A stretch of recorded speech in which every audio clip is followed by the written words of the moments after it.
Now we shall begin. You should answer the questions as you listen, because you will not hear the recording a second time.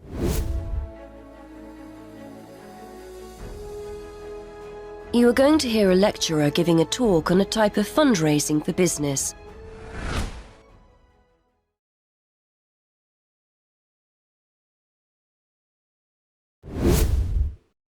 Listen carefully to the first part of the conversation .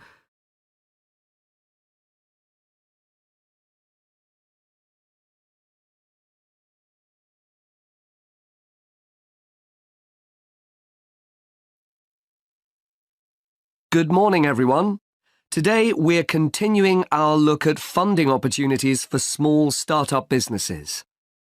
The emergence of social media has given companies the ability to connect with fans and potential customers directly. On the back of the growth in social media, a model of raising finance has emerged known as crowdfunding. This revolutionary way of raising finance began with micro-lending in the 90s. More recently, an equity-based model has emerged that allows people to invest directly in a new company. We're going to examine this in more detail later, but let's turn first to a third model, which I'll term a fan-based model. With this model of crowdfunding, individuals are encouraged to give an amount of money to support the launch of a project or initiative without the promise of any financial return. Instead, there's a reward for donating. This contrasts with the micro-lending model, which would require a return on investment, and the equity-based scheme, which may offer shares.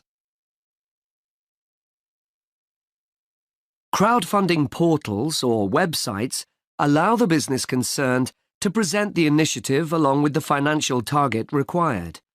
There's a fixed time limit for fundraising, and if the target amount is reached, all donations are paid to the company or individual. Whether it's an author planning to write a new book, an independent film company looking to make a new film, or a technology company with an idea for an app, the person or company needing funding would turn to its fan base for support. This is managed through one of the many crowdfunding online portals that have emerged.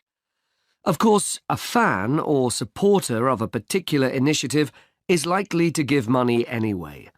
But donation-based crowdfunding will often make donating even more attractive by offering a rewards-based incentive scheme. Let's take a film company, for example, that needs funding for a new film. For a small set donation, the donor might be offered a free ticket to the premiere or a DVD of the film. A larger set donation might be rewarded by the chance to attend a launch event when the film goes live. Those people who make bigger donations could even be offered the chance to meet the cast of the film, whilst the highest level donation could see the person's name mentioned in the film credits. For companies that already have a significant fan base, crowdfunding offers a fantastic opportunity to raise money quickly from a large number of people, each of whom donates just a small amount of money. Compare this to the time and effort that would be needed to sell your idea to investors or your bank manager, particularly in an age when raising finance can be difficult. The company may also have links with partner companies or organizations that run fundraising events. In this case, you can significantly increase participation by working with these organizations to promote your crowdfunding project. Another significant advantage is that you can reach out to your fan base for feedback on the project while it's being developed, thus making the final product more appealing.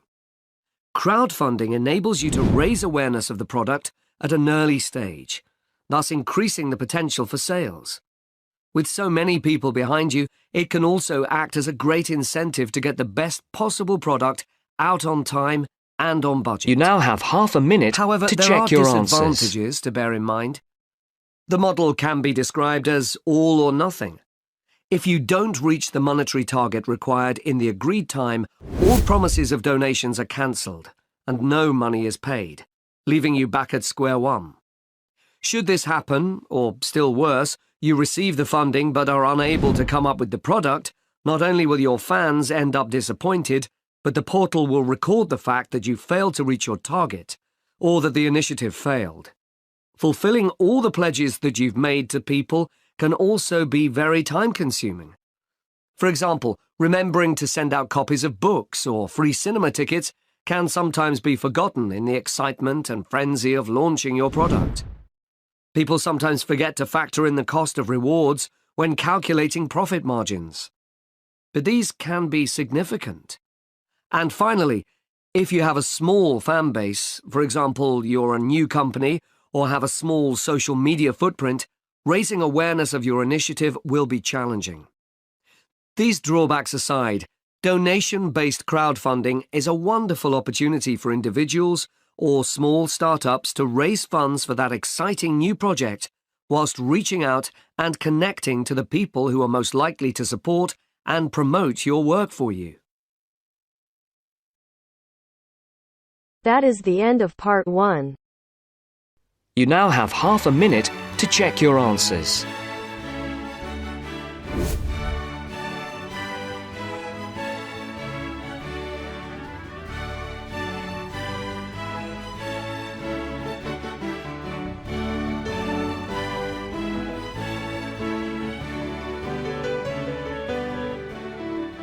Thank you. Now we're done with the first part.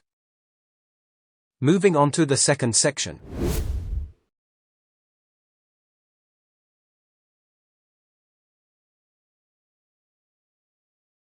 To complain about her new purchase.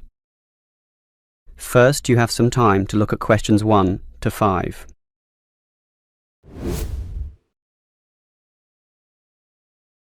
Now we shall begin. You should answer the questions as you listen, because you will not hear the recording a second time. Listen carefully and answer questions 1 to 5. Hello, is this the Dynamo Motorcycle Company? Yes, it is. How can I help you? Well, I have an instruction manual here for your new electric motorcycle, but I'm not satisfied with the purchase at all. Well, I'm sorry to hear that. But don't worry, I'm sure we can sort this out. Before we do anything, can you tell me the model number? At the top of the instruction manual here it gives the model number RTY34. TY34. Okay. Now, what's the nature of your complaint? It's many things, actually. The biggest problem is that you say in your manual that the battery will take the motorcycle 30 kilometres. That's right. Well, it's lucky to take me 8. The battery is usually flat by then, often leaving me stuck at the side of the road. Are you sure you're charging it correctly? I'm fairly sure. I follow all the instructions and plug it in for a long time. And are you sure you charge it for the required 3 hours?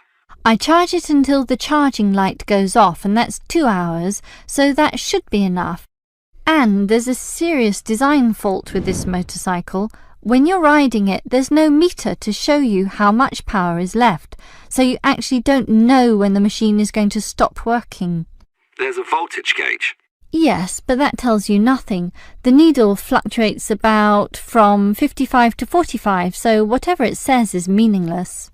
According to the manual, you're meant to charge the battery if the needle falls under 50 volts. But even when you charge it, it can go below 45. As I said, the needle just waves all over the place.